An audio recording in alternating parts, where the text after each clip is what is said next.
හොඳයි. අපේ වැඩිහිටි ස්වාමීන් වහන්සේ ප්‍රමුඛ මහා සංඝරත්නයන් අවසරයි. එතකොට අද සාකච්ඡා කරන්නට තියෙන්නේ මහා වාරය සම්බන්ධයෙන්. අද ඉඳලා ඒ සාකච්ඡා පටන් ගන්නවා ප ဋ ාණ ප්‍රකරණේ. එතකොට කලින් අපි පහුගිය මාස කිහිපෙදීම කතා කරගෙන ගියේ ප ဋ ාණ ප්‍රකරණයට අදාළ ත්‍රිරාශිය සම්බන්ධයෙන්. ඒකේ ස්වරූපාර්ථ අඳුනගත්තා ඒ තැන්වලට අදාළව. එතකොට අද ඉඳන් කරන්නේ ඒක ඇත්තටම අපි කරගත්තේ මුලින්ම අපිට අවශ්‍ය පදනම සකස් කරගත්ත එක. එතකොට දැන් ඒකේ මත පිහිටලා ඉතිරි කොටස් ටික අධ්‍යයනය කරගෙන යන්න තමයි අවශ්‍ය වෙන්නේ. ඉතින් මේ ප ဋ ාණ ප්‍රකරණය ගැන කතා කරන්නට එන්න ඕන.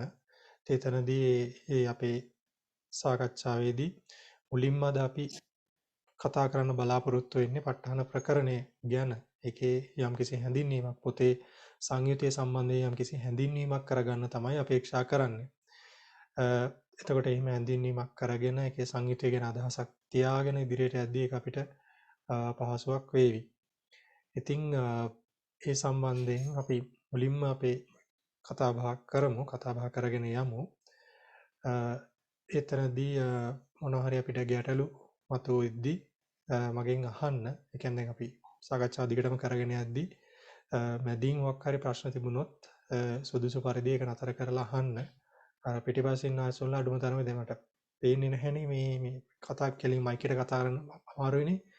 අඩුම හරි අත උස්සලා හරි මේ මට අත ඉස්සොත් පේනවා මේ පාඩම නතර කරලා අපි ඒ තැන් ඉඳගෙන යමු. එතකොට මේ පහසුවෙන් සියලුම දෙනාට මේ සාකච්ඡාව කරගෙන යන්න පුළුවන් වෙයි. ඉතින් මේ දැන් මම සටහනක් හදලා තියෙනවා. මේ සටහන ලැබිලා නැහැ. මේ කරුණ ඇත්තටම වෙන කොහෙන්වත් නෙමෙයි ගත්තේ.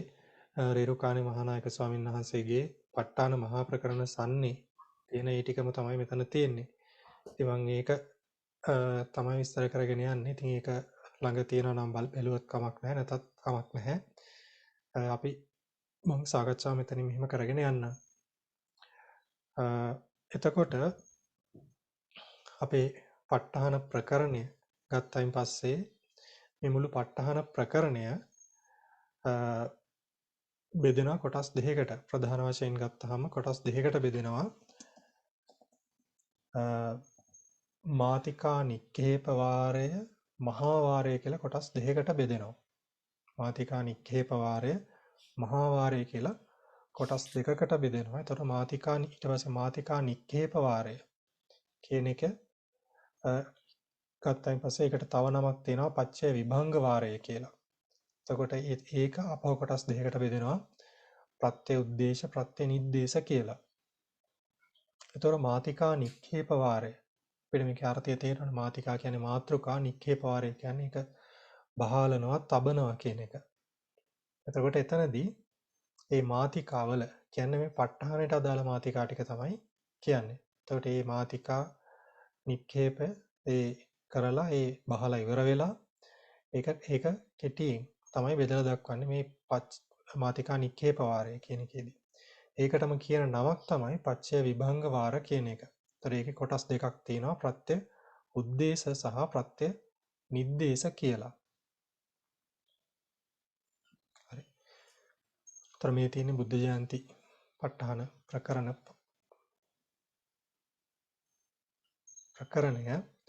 එතකොට මේ මාතිකා නික්ෂේප වාරයට ගියයින් පස්සේ ඒතර මුලින්ම තියෙන්නේ මේ හේතුපච්චයෝ, ආරම්මන පච්චයෝ, අධිපති පච්චයෝ ආදී වශයෙන් ඒ ටික තමයි තියෙන්නේ. ඒතර ඒක අයිති වෙන්නේ මොකටද? මේ මාතිකා නික්ෂේප වාරයට. ඒතර ඒකේ පළවෙනි කොටස තමයි පච්චේ උද්දේශය, ප්‍රත්‍ය උද්දේශය වෙන්නේ. මේ කොටසේ ඉන්නේ. ඒතර එතනදී දක්වන්නේ මේකේ මාත්‍රිකා ටික විතරයි. කියන්නේ හේතු ඉඳන් අවිගත වෙනකන් 24 මාත්‍රිකා වශයෙන් දක්වන එක තමයි මෙතනදී सिद्ध කරන්නේ. ඊට පස්සේ පච්චේ නිද්දේශ කියන කොටසට ගියයින් පස්සේ එතකොට ඒකත් මේ මාතිකා නික්ඛේප වාරයේ කොටසක් දෙවෙනි කොටස වෙන්නේ. එතකොට ඒකෙදි කෙටියෙන් මේ කියපු ප්‍රත්‍ය 24 විස්තර කරනවා. දැන් හේතුපච්චයෝ කියලා තියපු තැන මේ මාතෘකාව හේතුපච්චයෝති හේතු සම්පයුත්තකානං ධම්මානං තං සමුට්ඨානානං ච රූපානං හේතුපච්චයේන පච්චයෝ. ඊළඟට ආරම්මන පච්චයෝ කියලා එකට ඇවිල්ලා ආරම්මන පච්චයෝති රූපායතනං චක්කු විඤ්ඤාණ ධාතුයා තං සම්පයුත්ත කානංච ධම්මානං ආරම්මන පච්චේන පච්චයෝ සද්ධායතනං සෝත විඤ්ඤාණ ධාතුයා තං සම්පයුත්ත කානංච ධම්මානං ආරම්මන පච්චේන පච්චයෝ කියලා මෙතන මේ විදිහට ඉතින් දිගටම මේක තියෙනවා. මේක කියන්නේ නැහැ, කියවන්න යන්නේ නැහැ මේක. මේ කොටස. එතකොට මෙතනදී මේ ටික අර මුලින් තිබ්බ මාතිකා ටික තවදුරටත් කෙටියෙන් විස්තර කර ගැනීමක් තමයි තියෙන්නේ. එතකොට ඒ තමයි මාතිකා නික්ෂේප වාරය කියලා කියන්නේ. ඊට පස්සේ මහා වාරය කියන එක තියෙනවා. මේ මහා වාරය කියන එක. මේ මහා වාරයේ සංයුතිය ගැන අපිට කෙටියෙන් මේ වෙලාවේ හඳුන්වගෙන යන්න එක හොඳයි. ඒක කෙටියෙන්ම මතක් කරන්නම්. ඉතින් ඒක සියල්ලෙන් සියල්ල මේ වෙලාවේ නොතේරෙන්න පුළුවන්. ඒක ලොකු ප්‍රශ්නයක් කරගන්න එපා.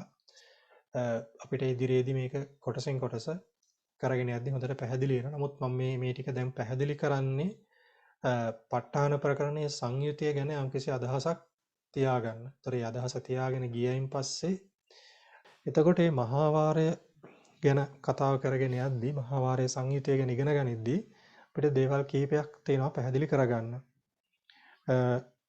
ඒකෙදී ප්‍රත්‍ය පද සහ ධම්ම පද කියලා ඒ කියන එහෙම දේවල් දෙකක් තියෙනවා. ඒකත් අපි දැනගන්නට ඕන. ඒතකොට ප්‍රත්‍ය පද කියලා කියන්නේ අර අපි බැලුවේ දැන් ඔය මාතිකා නික්කේප වාරයේ මුලදී තිබ්බේ හේතුපච්චයෝ ආරම්මන පච්චයෝ අධිපති පච්චයෝ එහෙම කියලා තිබ්බේ ප්‍රත්‍ය 24. අන්න ඒවා තමයි ප්‍රත්‍ය පද වෙන්නේ. හේතුපච්චයෝ ආදී එන ටික. ඊට පස්සේ ධර්මපද කියලා තව කොටසක් තියෙනවා. කුසල ධම්මා අකුසල ධම්මා අභ්‍යාකතා ධම්මා කියලා. ඒ කියන්නේ අර මාතිකාවල ධම්ම සංගණීන මාතිකා ත්‍රික මාතිකා සහ දුක මාතිකාවල එන කොටස් ටික. එතකොට එතන ඒ ටික තමයි ධර්මපද කියලා කියන්නේ. එතකොට එහෙම දේවල් දෙකක් තියෙනවා කියලා දැනගන්න ඕනේ. ඊට පස්සේ මේ ප ဋ ාණයට අදාළව තියෙනවා මූලික ණය හතරක්. ප්‍රධාන ණය හතරක් තියෙනවා. එතකොට මේ ණය හතර තමයි පළවෙනි එකට කියනවා අනුලෝම ණය කියලා. මෙන්න මෙතන තියෙන අනුලෝම ණය. ඊට පස්සේ දෙවෙනි එක පච්චනීය ණය. තුන්වෙනි එක අනුලෝම පච්චනීය ණය. හතරවෙනි එක පච්චනීයානුලෝම ණය කියන එක.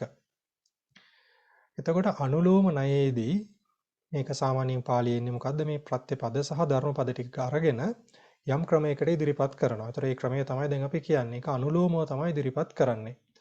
කුසලං ධම්මං පටිච්ච. එතකොට කුසලං ධම්මං පටිච්ච කියලා ගත්ත මෙතන මේ මොනවද මේ ඇවිල්ලා තියෙන්නේ? කුසලං ධම්මං කියලා මේ උඩ කියපු ධර්මපද ටික තමයි ඇවිල්ලා තියෙන්නේ. ඊට පස්සේ කුසලෝ ධම්මෝ uppajjati. ඒතර කුසලෝ ධම්මෝ කියලාත් මෙතනට ඇවිල්ලා තියෙන්නේ මොනවද? අර කියපු ධර්මපද ටිකම තමයි. ඊට පස්සේ හේතුපච්චය කුසලෝ ධම්මෝ uppajjati. හේතුපච්චය කියලා අරගෙන ඇවිල්ලා තියෙන්නේ මොකද්ද? මේ උඩ කියපු ප්‍රත්‍ය. හරි. එතකොට මෙන්න මේ තැන් දෙකට ආවේ ධර්මපද. ඊට පස්සේ හේතුපච්චය කියන එකෙන් ආවේ ප්‍රත්‍යපද ටික. හරි. ඒතර එතනදී අනුලෝමව තමයි හරි ඕෆ් කරන්න.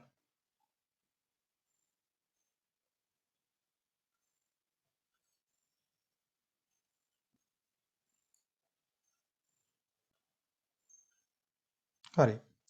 ඊට පස්සේ පච්චනීය එකේදී එන්නේ න කුසලං ධම්මං පටිච්ච න කුසලෝ ධම්මෝ uppajjati හේතුපච්චය. අර පච්චනීය එකේදී වෙන්නේ මොකද්ද? මේ මෙතනට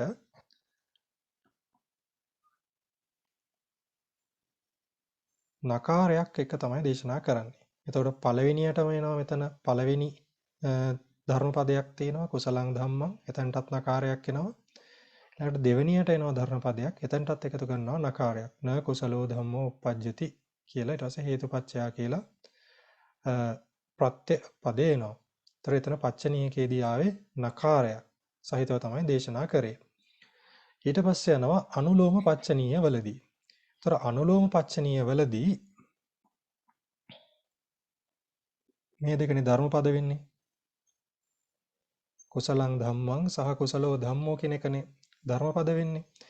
ඒ කුසලං ධම්මං වල පළවෙනි එකේදී නකාරයක් යෙදෙන්නේ නැහැ. ඒතර ඒක අනුලෝමව තමයි මෙතනට එන්නේ. හැබැයි දෙවනි තැනදී න කුසලෝ ධම්මෝ කියලා එනවා. පළවෙනි එකේදී නකාරයක් යෙදෙන්නේ නැහැ. එතකොට ඒක අනුලෝමව තමයි යෙදෙන්නේ. දෙවනි එකේදී දෙවනි ධර්මපදයට ඇවිල්ලා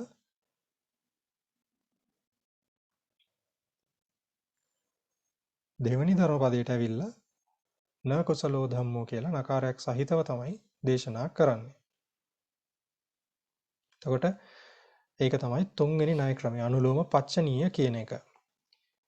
ඊට පස්සේ හතරවෙනි එකට කියනවා පච්චනීය අනුලෝම ණය කියලා.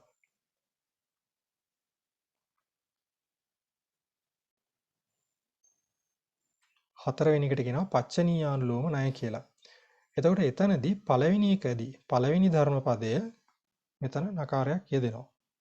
මෙතන නකාරයක් යෙදෙන්නේ නැහැ. ඒතර පච්චනීය අනුලෝම ණය.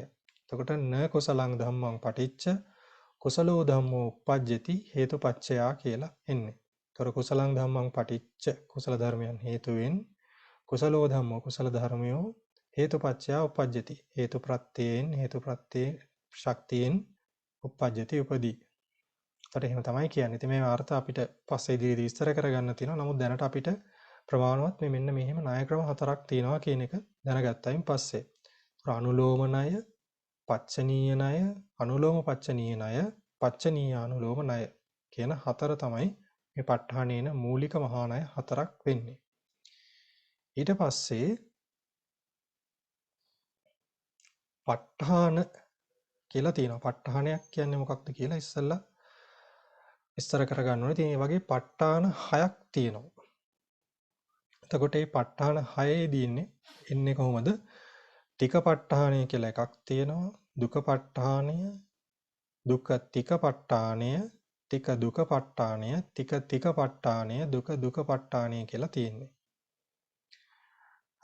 තික ප ဋ ාණයේදී ඉන්නේ ත්‍රික පදයන් මූල පද කොට දේශනා කොට ඇති එක තමයි ත්‍රික ප ဋ ාණ කියලා කියන්නේ. එතකොට මේ ත්‍රික ප ဋ ාණයේදී ඉන්නේ කොහොමද? කුසලං ධම්මං කුසලෝ ධම්මෝ කියලා. ඒතර මෙතනට ගත්තේ මොනවද? ත්‍රික මාතිකා පද දෙකක් ගත්තේ නේ. කුසලං ධම්මං කුසලෝ ධම්මෝ කියලා. කුසලං ධම්මං පටිච්ච කුසලෝ ධම්මෝ uppajjati හේතුපච්චයා කියලා. ඊට පස්සේ දුක ප ဋ ාණය කියලා තියෙනවා. දුක ප ဋ ාණයේදී ඉන්නේ දුක පදයන් මූල පද කොට දේශනා කොට ඇති. ඒවා තමයි දුක ප ဋ ාණ කියලා කියන්නේ. එතකොට එතනදී ගන්න මොනවාද? හේතුං ධම්මං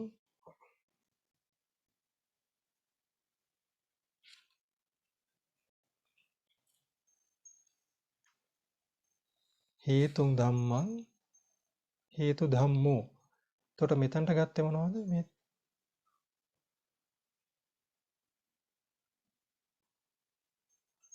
දුක මාතිකා තමයි මෙතනට ගත්තේ. දුක ප ဋ ාණයේදී. එතකොට ඊට පස්සේ අපි යනවා දුක තික ප ဋ ාණයට. එතකොට දුක තික ප ဋ ාණයේදී කියන්නේ ත්‍රික පදයන්ගේ పూర్වෙහි දුක පද යෙදූ මූල පදයන් නැති කියලා. එතකොට හේතුං කුසලං ධම්මං පටිච්ච හේතු කුසලෝ ධම්මෝ uppajjati හේතුපච්චයා කියලා. එතකොට දැන් මෙතන තියෙනවානේ මේ ත්‍රික පදයක්. කුසලං ධම්මං කියන්නේ මොකද්ද? මේක ත්‍රික පදයක්. ඊළඟට මේ හේතු කියලා තියෙනවනේ එකක්.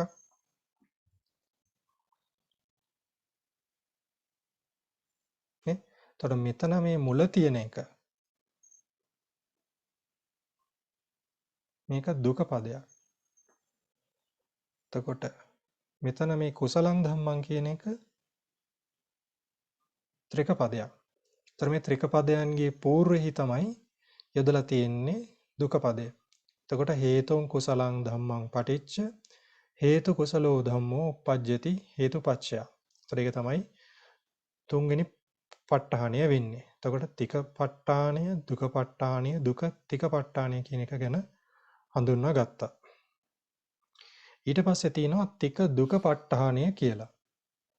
තික දුක ප ဋ ාණය දින්නේ කොහොමද? දුක පදයන්ගේ పూర్වෙහි තික පද යෙදූ මූල පදයන් ඇති කියලා. ඒතර මේකේ වෙන්නේ මේ අර කලින් කියපු එකේ අනිත් පැත්ත වෙන්නේ.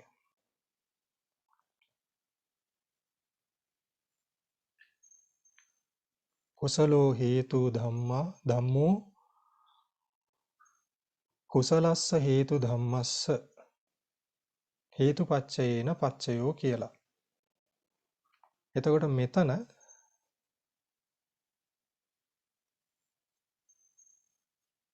හේතු ධම්මෝ කියලා තියෙනවා.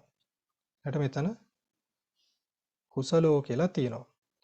මෙතන මේ කුසලයේ කියන කුසලෝ කියන පදේ මොකද්ද? ත්‍රික පදයක්. ත්‍රික මාතිකාවලින් එන්නේ. ඊළඟට හේතු ධම්මෝ කියන එක එන්නේ කොහෙන්ද?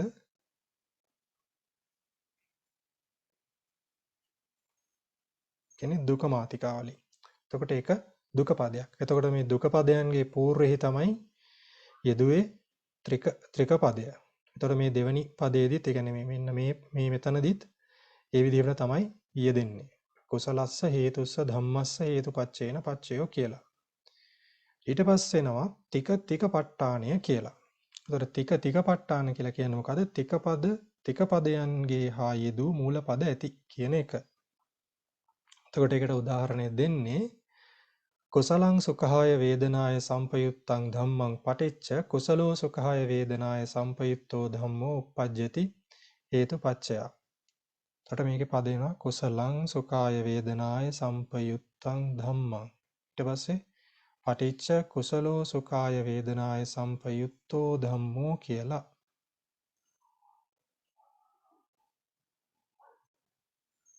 එතකොට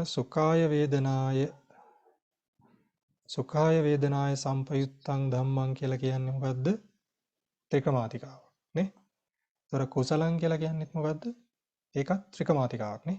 එතකොට මේකත් ත්‍රිකමාතිකාවක් වෙනවා. සුඛාය වේදනාය සම්පයුත්තං ධම්මං කියන එකත් ත්‍රිකමාතිකාවක් වෙනවා. එතකොට මෙතනත් ඒ විදිහටම තමයි එන්නේ. දෙවෙනි එකේදී. ඊට පස්සේ යනවා දුක ප ဋ ාණයට. දුක ප ဋ ාණයේදී තියෙන්නේ දුක පදයන් හා යෙදූ මූල පද ඇති කියලා. එතකොට හේතුං සහේතුකං ධම්මං පටිච්ච හේතු සහේතුකෝ ධම්මෝ uppajjati හේතුපච්චයා කියලා. එතකොට මේකත් බෙදාගත්තයින් පස්සේ මෙතන සහේතුකං ධම්මං කියලා එකක් එනවා.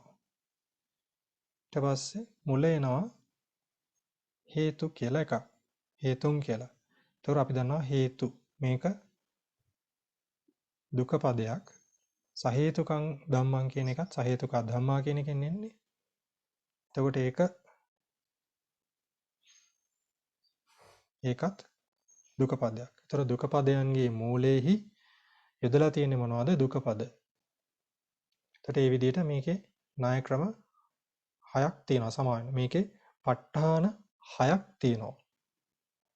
තික ප ဋ ාණය, දුක ප ဋ ාණය, දුක තික ප ဋ ාණය, තික දුක ප ဋ ාණය, තික ප ဋ ාණය, දුක ප ဋ ාණය කියලා. හොඳයි. ඊට පස්සේ අපි අහලා තියෙනවානේ සූවිසි ප ဋ ාණය කියලානේ. සූවිසි ප ဋ ාණය 24ක් හැදෙන්නේ කොහොමද කියලා අන්න දැන් ඒක තමයි ඊළඟට කියන්න යන්නේ. දැන් අපි මෙතන මේ කිව්වා මුලින්ම මූලික මහා ණය 4ක් තියෙනවා කියලා කිව්වනේ නේ. මූලික මහා ණය 4ක් තියෙනවා කියලා කිව්වා. ඊට පස්සේ කිව්වා ප ဋ ාණ 6ක් තියෙනවා කියලා. එතකොට මේ මූලික මහා ණය 4 මේ ප ဋ ාණ 6එහි යෙදෙනවා. එහෙම යෙදිලා තමයි 24ක් හැදෙන්නේ. එතකොට 6 වරක් 4 24යිනේ. 6 4ක් 24යි. එතකොට මේ කිව්ව ණය වලින් ණය ක්‍රම වලින් මුලින්ම ගන්නවා අපි අනුලෝම කියන එක. අනුලෝම ණය කියන එක. ඒතර අනුලෝම ණයට අදාළව ප ဋ ාණ 6ක් තියෙනවා. හරි.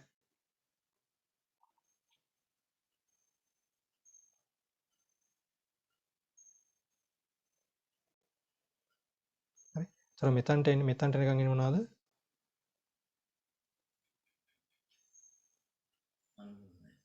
අනුලෝම ණය ටික. හරි? අනුලෝම ණය ටිකට අර දැන් ප ဋ ාණ ටික ප ဋ ාණ 6 අදාළ කරගන්නවා. පළවෙනි එක මොකද? අනුලෝම තික ප ဋ ාණේ. කුසලං ධම්මං පටිච්ච කුසලෝ ධම්මෝ uppajjati හේතුපච්චය. ତර අනුලෝමව කියන්නේ මේකේ ත්‍රික පදයන් තමයි යෙදෙන්නේ නේ. කුසලං ධම්මං කුසලෝ ධම්මෝ කියලා. ඊට පස්සේ අනුලෝම දුක ප ဋ ාණය තියෙනවා. හේතුං ධම්මං පටිච්ච හේතු ධම්මෝ uppajjati හේතුපච්චය. හේතු ධම්මං කියලා කියනවා. ඊළඟට හේතු ධම්මෝ කියලා කියනවා. එතනදී යෙදෙන්නේ මොනවද? ඒවා දුක පද. ඊට පස්සේ අනුලෝම දුක තික ප ဋ ාණය කියලා තියෙනවා. හේතුං කුසලං ධම්මං පටිච්ච හේතු කුසලෝ ධම්මෝ uppajjati හේතුපච්චය. ତර දුක තික ප ဋ ාණයේදී කොහොමද යෙදෙන්නේ? දුක ත්‍රික පදයන්ගේ මුල කුසල ධම්මං කුසලං ධම්මං කියන එකට මුලට යෙදෙනවා හේතු කියලා හේතුන් කියලා. ତර හේතුං කුසලං ධම්මං පටිච්ච හේතු කුසලෝ ධම්මෝ uppajjati හේතුපච්චය. එතකොට ඒ කියන්නේ අනුලෝම දුක තික ප ဋ ාණය. ඊළඟට අනුලෝම තික දුක ප ဋ ාණයට එනවා කුසලං හේතුං ධම්මං පටිච්ච කුසලෝ හේතු ධම්මෝ uppajjati හේතුපච්චය කියලා. එතකොට එතන දුක පදයේ මුලට තික පදය තියලා තමයි දේශනා කරන්නේ. අනුලෝම තමයි එකත් දෙන්නේ. ඊළඟට අනුලෝම තික තික ප ဋ ාණය එනවා කොහොමද? කුසලං සුඛාය වේදනාය සම්පයුත්තං ධම්මං පටිච්ච කුසලෝ සුඛාය වේදනාය සම්පයුත්තෝ ධම්මෝ uppajjati හේතුපච්චය කියලා. තොර එතනදී දෙකටම යෙදුනේ. ඒ ධර්මපද දෙකට ආවේ ත්‍රික පද දෙකක්. කුසලං කියන එකයි සුඛාය වේදනාය සම්පයුත්තං ධම්මං කියන එකයි. එතකොට ඒක තික ප ဋ ාණයක්. ඊළඟට දුක ප ဋ ාණය තියෙනවා. අනුලෝම දුක ප ဋ ාණය. හේතුං සහේතුකං ධම්මං පටිච්ච හේතු සහේතුකෝ ධම්මෝ uppajjati හේතුපච්චය. එතකොට එතනදී කොහොමද දෙන්නේ? දුක පද දෙකක් තමයි මුලින්ම යෙදුනේ. අනුලෝම තමයි දේශනා කරේ. ඊළඟ 6 ඊළඟ ප ဋ ාණ 6 එන්න මේ 6 පච්චනීය ණය කියවනේ නේ. පච්චනීය ණය කියවනේ. එතකොට එතනදී නකාර ප්‍රතිසංයුක්තව පද දෙකේදීම නකාර ප්‍රතිසංයුක්තව තමයි දේශනා කරන්නේ.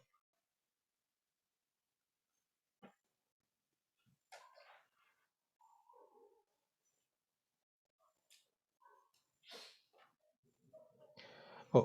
ඉතින් එතනදී අර උඩ කියපු විදිහටම තමයි එන්නේ. අර තික දුක ඒ කියන්නේ ප ဋ ාණ 6 එන්නේ උඩ කියපු විදිහටම තමයි. හැබැයි එතනදී නකාරයක් යෙදෙනවා. න කුසලං ධම්මං පටිච්ච. පච්චනීය තික ප ဋ ාණේ දිනවා න කුසලං ධම්මං පටිච්ච න කුසලෝ ධම්මෝ uppajjati හේතුපච්චය.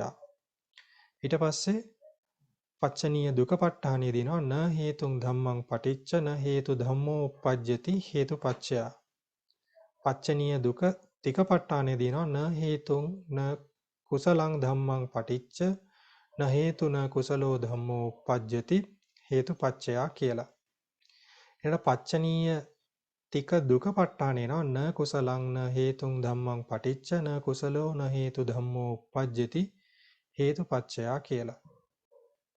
ඊළඟට පච්චනීය තික ප ဋ ාණේ දිනනවා න කුසලං න සුඛාය වේදනාය සම්පයුත්තං ධම්මං පටිච්ච න කුසලෝ සුඛාය වේදනාය සම්පයුත්තෝ ධම්මෝ uppajjati හේතුපච්චය කියලා. ඊළඟට පච්චනීය දුක ප ဋ ාණේ දිනනවා න හේතුං න සහේතුකං ධම්මං පටිච්ච න හේතු න සහේතුකෝ ධම්මෝ uppajjati හේතුපච්චය කියලා. ඊට පස්සේ අපි යනවා තුන්වෙනි එකට. තුන්වෙනි මහා ණයට. මොකද්ද? අනුලෝම පච්චනීය කියන එකද. ඒතර අනුලෝම පච්චනීයදී මොකද උනේ? පළවෙනි පදයට මෙතනදී ඒක නකාරයක් යෙදුවේ නැහැ. ඒක අනුලෝමව තමයි දේශනා කරන්නේ. ඊට පච්චනීය ණයට ගියයින් පස්සේ පච්චනීයේදී එතනදී නකාරයක් සහිතව තමයි දේශනා කරන්නේ.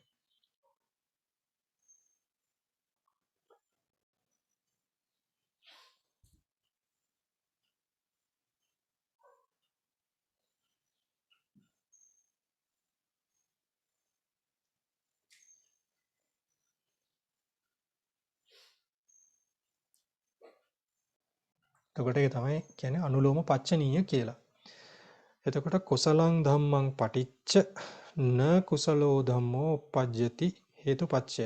ତර කුසලං ධම්මං මෙතනදී යෙදුනේ නැහැ නකාරයක් අනුලෝම වාවේ න කුසලෝ ධම්මෝ uppajjati කියලා වයින් පස්සේ එතනදී නකාරයක් යෙදුණා. ඊට පස්සේ අනුලෝම පච්චනීය දුකපට්ඨානිය දිනවා හේතුං ධම්මං පටිච්ච න හේතු ධම්මෝ uppajjati හේතුපච්චයා කියලා. ඊළඟට අනුලෝම පච්චනීය දුක තිකපට්ඨානිය දිනවා කුසලං ධම්මං පටිච්ච න හේතු න කුසලෝ ධම්මෝ uppajjati හේතුපච්චයා කියලා. ඊළඟට අනුලෝම පච්චනීය තික දුකපට්ඨානිය දිනවා කුසලං හේතුං ධම්මං පටිච්ච න කුසලෝ න හේතු ධම්මෝ uppajjati හේතුපච්චයා කියලා. අනුලෝම පච්චනීය තික පට්ඨානිය දිනවා කුසලං සුඛාය වේදනාය සම්පයුත්තං ධම්මං පටිච්ච න කුසලෝ සුඛාය වේදනාය සම්පයුත්තෝ ධම්මෝ uppajjati හේතුපච්චයා කියලා. ඊළඟට අනුලෝම පච්චනීය දුකපට්ඨානිය දිනවා හේතුං සහේතුකං ධම්මං පටිච්ච න හේතු න සහේතුකෝ ධම්මෝ uppajjati හේතුපච්චයා කියලා. උදාහරණයක් දෙනවා. ඊට පස්සේ හතරවෙනි එක පච්චනීයානුලෝම එකේදී. එතකොට එතනදී කිව්ව කොහොමද? පළවෙනියට එන පදයේදී නකාර ප්‍රතිසංයුක්තව තමයි දේශනා කරන්නේ. නකාරයක් යෙදෙනවා. න කුසලං ධම්මං පටිච්ච කියලා එනවා. ඊළඟට දෙවනි පදයේදී කුසලෝ ධම්මෝ කියන තැනදී එතන යෙදෙන්නේ නැහැ නකාරයක්. එතකොට මේ විදිහට තමයි එන්නේ.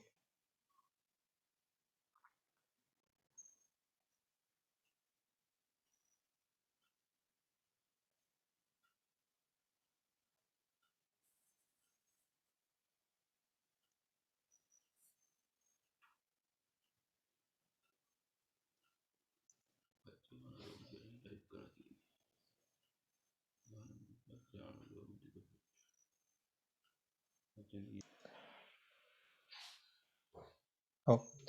එතකොට පච්චනීයානුලෝමයකදී එන්නේ න හේතුං ධම්මං පටිච්ච හේතු ධම්මෝ uppajjati හේතුපච්චය. ඒතර මෙතන මේ පළවෙනි නකාරය පළවෙනි පදයේ නකාරයක් එක තමයි එන්නේ. ඒතර න හේතුං කියලා එන්නේ. ඊළඟට හේතු ධම්මෝ uppajjati හේතුපච්චය කියලා එන්නේ. ඒතර එතනදී දෙවෙනි එකට යෙදෙන්නේ නැහැ නකාරයක්. ඊට පච්චනීයානුලෝම දුකපට්ඨානයේදීනේ න හේතුං ධම්මං පටිච්ච හේතු ධම්මෝ uppajjati හේතුපච්චය කියලා. ඊළඟට පච්චනීයානුලෝමයේදී තියෙන්නේ දුක තිකපට්ඨානය. එතන න හේතුං න කුසලං ධම්මං පටිච්ච හේතු කුසලෝ ධම්මෝ uppajjati හේතුපච්චය. ඊළඟට පච්චනීයානුලෝම තික දුක පට්ඨානයේදී එන්නේ න කුසලං න හේතුං ධම්මං පටිච්ච අකුසලෝ ධම්මෝ uppajjati හේතුපච්චය කියලා. පච්චනීයානුලෝම තික පට්ඨානයේදී න කුසලං සුඛාය වේදනාය සම්පයුත්තං ධම්මං පටිච්ච අකුසලෝ සුඛාය වේදනාය සම්පයුත්තෝ ධම්මෝ uppajjati හේතුපච්චය කියලා. ඊළඟට පච්චනීයානුලෝම දුක පට්ඨානයේදී දෙන්නේ න හේතුං න සහේතුකං ධම්මං පටිච්ච සහේතුකෝ ධම්මෝ uppajjati හේතුපච්චය කියලා. එතකොට මේ විදිහට ස්වාමීන් වහන්සේ ඉද්දී ආවනේ 24ක්. මේ 24න් එක එකකට තමයි ප ဋ ාණය කියලා කියන්නේ. සූවිසි ප ဋ ාණය කියලා කිව්වන් පස්සේ දැන් සූවිසි ප්‍රත්‍ය කියන එක නෙමෙයි සූවිසි ප ဋ ාණය කියලා කියන්නේ. සමහරව අර වැරදි අදහසක් තියෙනවනේ සූවිසි ප්‍රත්‍යයටම සූවිසි ප ဋ ාණය කියනවනේ. එතකොට එහෙම එකක් නෙමෙයි මෙතන මේ කියන්නේ. මේ එක එකක්. මේ කියපු එක එකක් තමයි ප ဋ ාණයක් කියලා කියන්නේ. ඒතර සූවිසි ප ဋ ාණය මොකක්ද කියලා අහුවොත් මේක තමයි අපිට දෙන්න තියෙන පිළිතුර වෙන්නේ. එතකොට ඒකේ දැන් අපි මේ වෙද්දි කතා කරා මොනවද මේ ප ဋ ාණ ප්‍රකරණේ බෙදෙනවා කොටස් දෙකකට නික්ෂේප වාරය මහා වාරය කියලා. නික්ෂේප වාරයට එනවා පච්චය කියනවා මාතිකා නික්ෂේප වාරය කියලා. ඒකටම ඒ කියන නමක් තමයි පච්චය විභංග වාරය කියන එක. එතනදී ප්‍රත්‍ය විපච්චය විභංග වාරයේ කොටස් දෙකකට බෙදෙනවා. ප්‍රත්‍ය උද්දේශය සහ ප්‍රත්‍ය නිර්දේශය කියලා. එතනදී කිව්වා ඒ ප්‍රත්‍ය ධර්මයන් පිළිබඳව කෙටියෙන් හඳුන්වා ගැනීමක් තමයි එතන සිද්ධ වෙන්නේ කියලා. ඊළඟට මහා වාරයට ආවයින් පස්සේ මහා වාරය ඉගෙන ගනිද්දී අපිට දේවල් කීපයක් තේරුම් ගන්න වුණා. ඒ තමයි ප්‍රත්‍ය පද සහ ධර්ම පද කියලා කොටස් දෙකක් තියෙනවා කිව්වා. ප්‍රත්‍ය පද වලට එන්නේ හේතුපත්චය, ආරම්මනපත්චය ආදී. මේ මාතිකා නික්ඛේප වාරයේදී කියපු ප්‍රත්‍ය, සූවිසි ප්‍රත්‍ය. ඊළඟට ධර්ම පද වලට එන්නේ මේ ධම්මසංගණීයදී අපි ඉගෙන ගන්න අභිධර්ම මාතිකා ටික. කුසල ත්‍රිකයේ ඉඳන් ඒ තියෙන ත්‍රික මාතිකා ටික ඊළඟට හේතු දුකේ ඉඳලා තියෙන ඒ තියෙන දුක මාතිකා ටික. ඊළඟට ඒවට අදාළ වෙන මූලික මහා ණය හතරක් තියෙනවා කිව්වා. අනුලෝම ණය, පච්චනීය ණය, අනුලෝම පච්චනීය ණය, පච්චනීයානුලෝම ණය කියලා. ඒ ටික විස්තර කරගත්තා අපි. ඊට පස්සේ ප ဋ ාණ හයක් තියෙනවා කියලා කිව්වා. තික ප ဋ ාණය, දුක ප ဋ ාණය, දුක තික ප ဋ ාණය, තික දුක ප ဋ ාණය, තික තික ප ဋ ාණය සහ දුක දුක ප ဋ ාණය කියලා. ඉතින් ඒ ටික අදාළ වේ ඒ මහා ණය හතරට අදාළව තමයි මේ ප ဋ ාණ 24ක් ලැබෙන්නේ කියලා කිව්වා. ඒතර අනුලෝම තික ප ဋ ාණේ ඉඳන් මේ අනුලෝම ඊළඟට පච්චනීය, අනුලෝම පච්චනීය, පච්චනීයානුලෝම කියලා මේ විදිහට ભેදයක් තියෙනවා කියලා අපි ඉගෙන ගත්තා. ඊට පස්සේ අපේ ප ဋ ාණ ප්‍රකරණයට අදාළ වන ඒ සංයුතිය, ග්‍රන්ථයේ සංයුතියට ගියොත් ආපහු මහා වාරයේ සංයුතියට ගියොත් මේ මහා වාරයේ මුලින්ම එන්නේ පන්නත්ති වාරය කියලා එකක්. ඒකට කියනවා පුච්චහ වාරය කියලා. ඒතර පුච්චහ වාරය කියන එක අපිට තේරෙනවා. පුච්චහ වාරය කියන්නේ මේකේ තියෙන ප්‍රශ්න ටික තමයි තියෙන්නේ. ඉතින් ඇත්තටම මේ පුච්චහ වාරයේදී මේ මුළු ප ဋ ාණ ප්‍රකරණයටම අදාළ වෙන මහා වාරයට අදාළ වෙන ප්‍රශ්න ඔක්කොම ටික සංග්‍රහ වෙනවා, ඇතුළත් වෙනවා. හැබැයි අපේ බුද්ධ ජයන්ති පොතේ මේක ඇතුළත් වෙන්නේ පිටු 8ක් විතරයි. කියන්නේ ඒක පෙయ్యాల ක්‍රමයට තමයි දක්වන්නේ. කෙටියෙන් තමයි දක්වන්නේ. ප ဋ ාණ ප්‍රකරණයේ තින් කොච්චර ප්‍රශ්න තියෙනවද කියලා දන්නේ නැහැ. ඒක අනන්ත අපරිමාණ ප්‍රශ්න සංඛ්‍යාවක් තියෙනවා. ඒ සියලුම ප්‍රශ්න ටික, සියලුම පුච්චහවන් ටික මේ පන්නත්ති වාරය කියන එකට ඇතුළත් වෙනවා. තර මේ මහා වාරයේදී මුලින්ම හම්බ වෙන්නේ මේ පන්නත්ති වාරය කියන එක, පුච්චහ වාරය කියන එක. එතකොට එතනදී මෙතන තියෙන පිටු 8ක් විතර වගේ තමයි තියෙන්නේ. එතකොට මේ 8ට මුළු ප ဋ ාණේම තියෙන ප්‍රශ්න ටික ඇතුළත් වෙනවා. ඊට පස්සේ තියෙනවා නිද්දේශ වාරය කියලා එකක්. ඒ කියන්නේ පන්නත්ති වාරයෙන් භාග්‍යතුන් වහන්සේ මේ ප්‍රශ්න ටික අහනවානේ. ඒ ප්‍රශ්න ටිකට අදාළ වෙන පිළිතුරු ටික දක්වන්නේ මේ නිද්දේශ වාරයේදී. එතකොට නිද්දේශ වාරය ගත්තයින් පස්සේ ඒකේ තියෙනවා කොටස්. ඒ නිද්දේශ වාරයට ගියයින් පස්සේ අතර මේ නිද්දේශ වාරයේදී අර කිව්වනේ ප ဋ ාණ ටිකක් කියනවනේ. ප ဋ ාණ 24ක් තියෙනවා කිව්වනේ. ඒ අතනට අදාළව. එතකොට මුලින්ම විස්තර කෙරෙන්නේ මේ ප ဋ ාණ වලිනුත් ත්‍රික ප ဋ ාණය කියන එක. ත්‍රික ප ဋ ාණ තමයි විස්තර කරන්නේ. කියන්නේ අපි ගත්තොත් මුලින්ම තියෙන ත්‍රිකය මොකද්ද? කුසල ත්‍රිකය. ඒතර කුසල ත්‍රිකය තමයි විස්තර මුලින්ම එන්නේ. ඊට පස්සේ වේදනා ත්‍රිකය. ඊට පස්සේ මේ විදිහට ඒ අනිත් සෙසු ත්‍රික 22ම එනවා. ඊට පස්සේ දුක එනවා. එතකොට මේ විදිහට තමයි යන්නේ. ඉතින් ඒකෙත් මුලින්ම මේ ත්‍රික වලට අදාළ වෙද්දී ඒකේ ඒ නිද්දේශ වාරයේදී ඒතර ත්‍රික ගත්තයින් පස්සේ කුසල ත්‍රිකය එනවා. ඒ කුසල ත්‍රිකයට අදාළ වෙන වාර 7ක් තියෙනවා. ඒ අදාළ පිළිතුරු එන වාර 7ක් තියෙනවා. එතකොට පළවෙනි වාරය තමයි පටිච්ච වාරය කියන එක.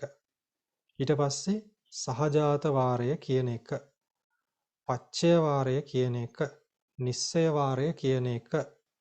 සංසට්ඨ වාරය, ඊළඟට සම්පයුත්ත වාරය, පඤ්ඤා වාරය කියලා මේ විදිහට වාර 7ක් තියෙනවා. මේවා ඇතුලේ බෙදෙනවා. අර කියපු මහා ණය 4 යෙදෙනවා.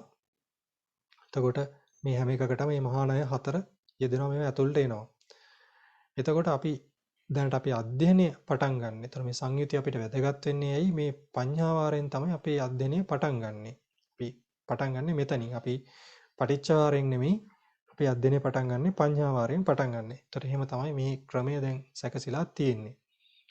ඒකේ යම්කිසි වාසි කිහිපයක් තියෙනවා. මේ විදිහට ඉගෙනගෙන යෑම එක ටිකක් පහසුයි. ඒ නිසා ඒ ක්‍රමයට තමයි මේ මියන්මාරයේ දැන් මේ අධ්‍යයනය සැකසීලා තියෙන්නේ. ඒතකොට මේ පඤ්ඤාවාරයේදීත් මම කියවනේ මහා ණය හතරක් තියෙන අනුලෝම ණය, පච්චනීය ණය, ආදි වශයෙන් මහා ණය හතරක් තියෙනවානේ. ඒකෙත් තොර මුලින්ම එන්නේ තියෙන්නේ අනුලෝම ණය.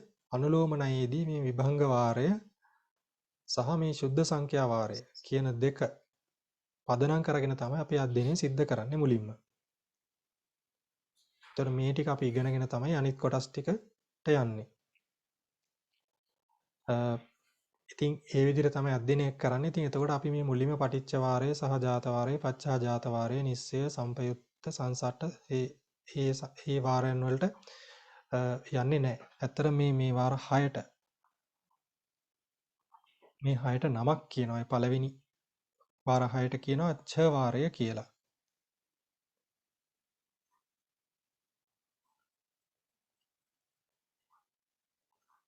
මේවට කියනවා ඡ වාර කියලා. ඒතර ඡ වාර අපි පටන් ගන්නෙ නෑ. ඉස්ලාම් මේ 7 වෙනියට තියෙන පඤ්ඤා වාරය තමයි පටන් ගන්නෙ. එතකොට ඉතින් දැනට අපිට මේ මුලින්ම තියෙන වාර ගැන වැඩි කතා කරන්න එහෙම අවශ්‍යතාවයක් නැහැ. ඉතින් ඒ නිසා අපිට මේ අදාළ තැන, ඒ අදාළ කොටස විතරක් කරාම ඇති. ඒ තැනට අදාළ දැනුම විතරයි අපිට ඒ තැනදී විස්තර කරගෙන යන්න තියෙන්නේ. ඉතින් මේ සඳහා යොදා ගන්න පොත් ටිකත් මතක් කරන්නට ඕනේ. ඒ තමයි බුද්ධ ජයන්ති ප්‍රකරණ ප ဋ ාහන ප්‍රකරණ පාළිය. ප ဋ ාහන ප්‍රකරණ පාළියේ කොටස් තුනක් තියෙනවා. ඉතින් මේ ටික තමයි අපිට අවශ්‍ය වෙන්නේ. ඒක තමයි අපි පාවිච්චි කරන්නේ. ඊළඟට අටුවා සහ ටීකා යම් මට්ටමකට අපිට පරිහරණය කරන්න වෙනවා. ඒ කියන්නේ අපි අටුවා නම් අදහස් තියෙනවා සියල්ලම විස්තර කරගන්න.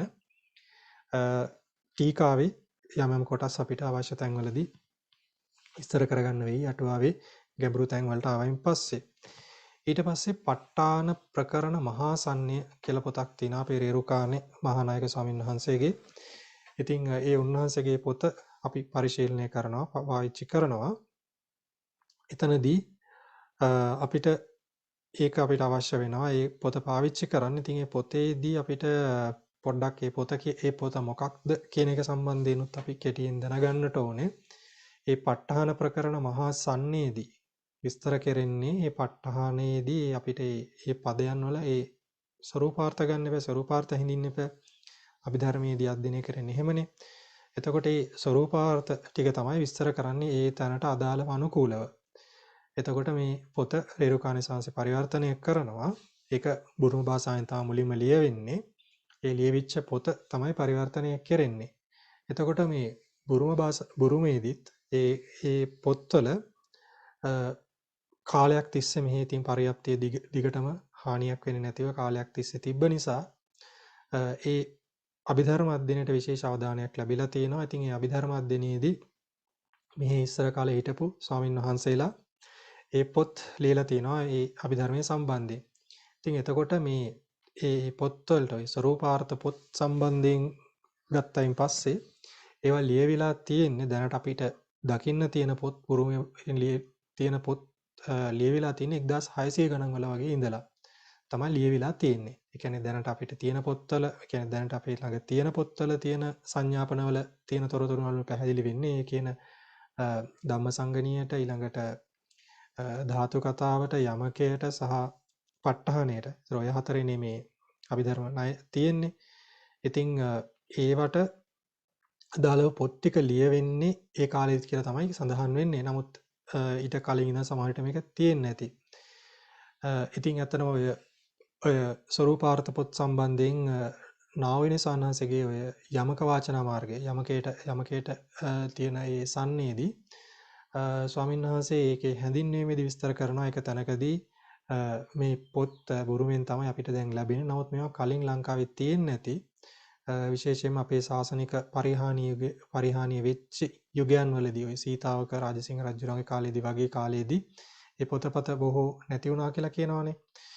ඉතින් ඒ යුගයේදී මේ සමහර පොත් මේවා තිබිලා ලංකාවේ නැති වෙන්නේ නැති කියලා කොහොම නමුත් එහෙම තිබුණා හෝ නැතා හෝ අපිට පැහැදිලි වෙනවා ලංකාවේ මේ අධ්‍යයනය ගැඹුරින්ම සිද්ධ කරා කියලා. එකක් තමයි මූල ටීකාව කියන එක.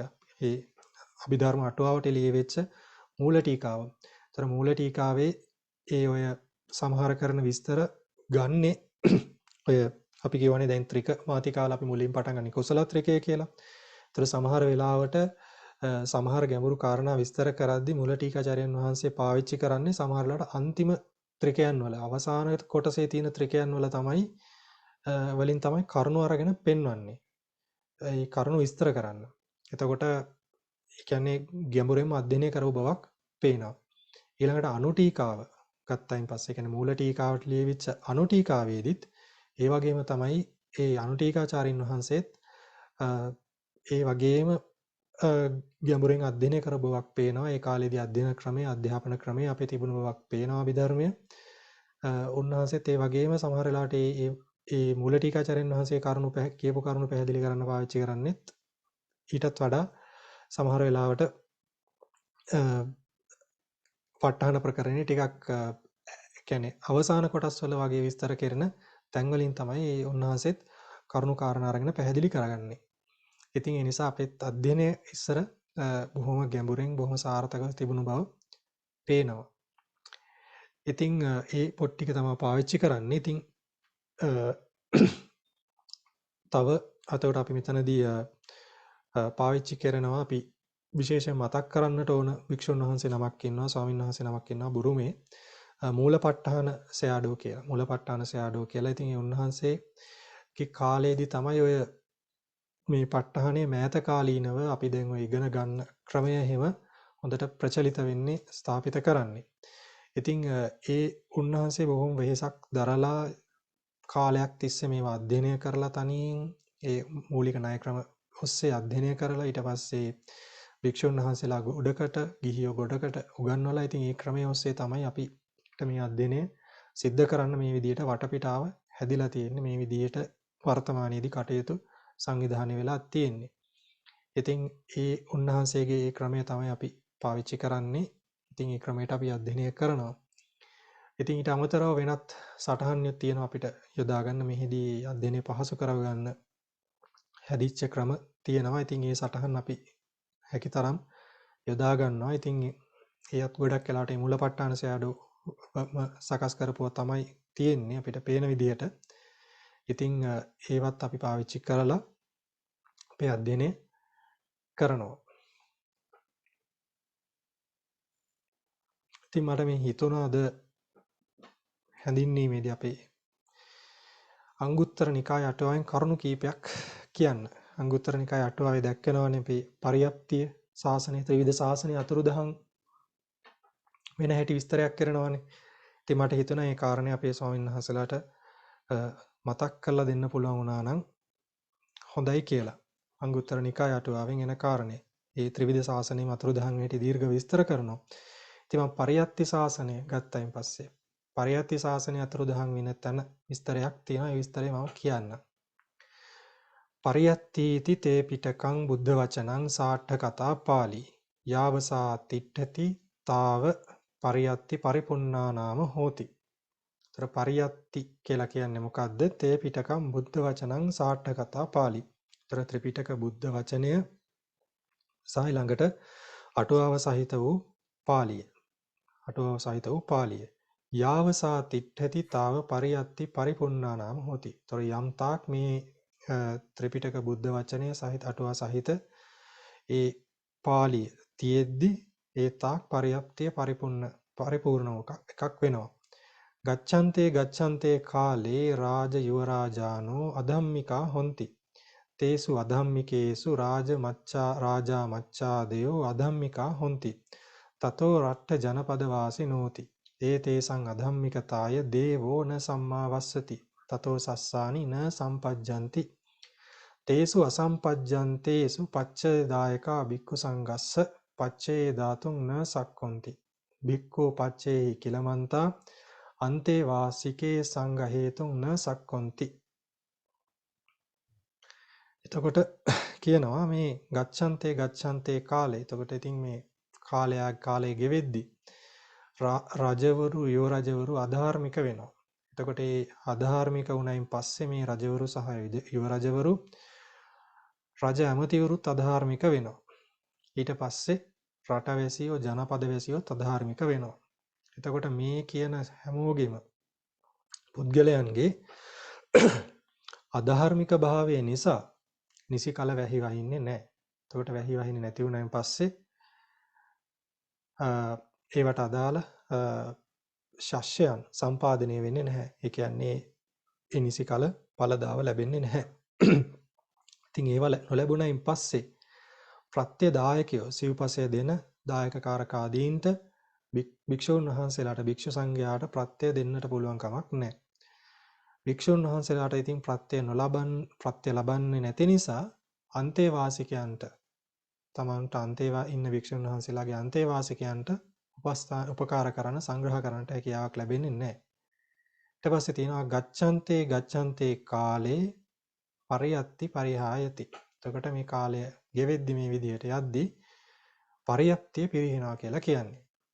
අත්ථ වශයෙන් ධාරේතුං න සක්කොන්ති. අත්ථ වශයෙන් ධාරේතුං න සක්කොන්ති කියන්නේ මොකද්ද? මේ අටුවාව දරා ගන්නට බැහැ. අටුවාවත් එක්ක විස්තර කර ගන්නට බැරුව යනවා. දරා ගන්නට බැරුව යනවා. පාලි වශයෙන් ඒව ධාරෙන්ති. ඒතර පාලියම තමයි මේක දරාගන්නේ පරියප්තිය.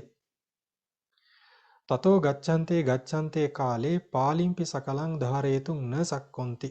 ඒතර තවත් මේ කාලය ගත වෙද්දී මේ සියලු පාලියත් ධාරණය කරගන්නට පුළුවන් කමක් ලැබෙන්නේ නැහැ. පඨමං අභිධම්ම පිටකං පරිහායති. එතකොට මෙතන තමයි වැදගත් වෙන්නේ. ඒතර මුලින්ම පිරෙන්නේ මොකද්ද? අභිධර්ම පිටකය. ඒ තුනීම ටිකක් අපහසු එක අභිධර්ම පිටකයනේ. පරිහාය මානං මත්තකතෝ පට්ටාය පරිහායති. ඒතර පිරිහෙද්දි මොකද්ද? මස්තකයේ පටන් තමයි පිරෙන්නේ. ඒතර අභිධර්ම පිටකයේ මස්තකය වෙන්නේ මොකද්ද? අන්තිමටම තියෙන පොතනේ. මුදුනේම තියෙන පොතනේ. එතකොට ඒ අභිධර්මයේ තියෙන ප ဋ ාහන ප්‍රකරණය තමයි පිරෙන්නේ. මේ පඨම මේවහි ප ဋ ාණ මහාපකරණං පරිහායති. ඒතර මුලින්ම ප්‍රකරණය පරිහානිය වෙන්නේ මොකද්ද? පත් වෙන්නේ ප ဋ ාණ මහා ප්‍රකරණය තමයි පරිහානියටපත් වෙන්නේ. තස්මින් පරිහීනේ යමකං කතාවත්ව පුද්ගල පඤ්ඤත්ති ධාතු කතා විභංගෝ ධම්ම සංඝහෝති. එතකොට මේ ප ဋ ාණේ පිරිහුණයින් පස්සේ යමකය කතාවත්ව ප්‍රකරණය පුද්ගල ප්‍රඥප්ති ප්‍රකරණය ධාතු කතාව විභංගය ඊළඟට ධම්ම සංඝෝ කියලා කියන්නේ ධම්ම සංගණී ප්‍රකරණය. එතකොට මේ විදිහට මේක පිරිහිලා යනවා. ඉතින් අපේ ස්වාමීන් වහන්සේලාට විශේෂයෙන් කියන්න තියෙන්නේ මතක් කරන්නට තියෙන්නේ ඉතින් දැන් අපිට යම් විදිහකට ගත්තයින් පස්සේ මේ ප ဋ ාහන ප්‍රකරණය ඉගෙන ගන්නට තියෙන අවස්ථාව අද කාලේ ඉතාම අඩුයි. ඉතින් මේ අවස්ථාව ලැබිලා තියෙනවා. ඉතින් මේ අවස්ථාවෙන් මේකේ ප්‍රයෝජනෙ අරගෙන මේක හොඳට ඉගෙනගෙන මේක තමන්ගේ පුහුණුවට යොදා ගන්න. ඊළඟට මේක අපි අනිත් භික්ෂුන් වහන්සේලාට ගිහියන්ට මේ කියලා දීලා මේ ප්‍රකරණය අපිට අපේ ශක්ති ප්‍රමාණයෙන් අපි මේ පිරිහීගෙන යන පරියප්ති ශාසනයට උපකාර කරමු අනුග්‍රහ කරමු. එතනදී මෙන්න මේක වෙන්න දෙන්න එපා. ගච්ඡන්තේ කාලේ පරියත්ති පරිහායති අත්ත වශයෙන් ධාරේතු න සක්කෝති පාලි වශයෙන් ධාරෙන්ති. ඒතර අත්ත වශයෙන් ධාරේතු න සක්කෝති කියන්නේ මොකද්ද? මේ අටුවාවත් එක්ක මේක කරගෙන යන්නට පුළුවන් කමක් ලැබෙන්නේ නැහැ. ඒක අපහසු වෙනවා. ඉතින් මේක අටුවාවත් සහිතව මේ පෞරාණික ක්‍රමයටම අපි මේක අධ්‍යයනය කරන්නට ඕනේ. ඉතින් මම අපේ ස්වාමීන් වහන්සේලාට ආරාධනා කරනවා ඒ ක්‍රමයට අපි මේ අධ්‍යයනය කරලා ඒකෙන් අපිටත් සියලු ලෝකයාටත් ලෝක සත්ත්වයන් වහන්සේන්ටත් අපි උපකාර කරමු. අපි ධර්මයෙන් අනුග්‍රහ කරමු. අපි ධර්මයෙන් වැඩිමු දියුණු වෙමු. ඉතින් ඒ ආරාධනාව තමයි සිද්ධ කරන්නේ අපේ ස්වාමීන් වහන්සේලාට.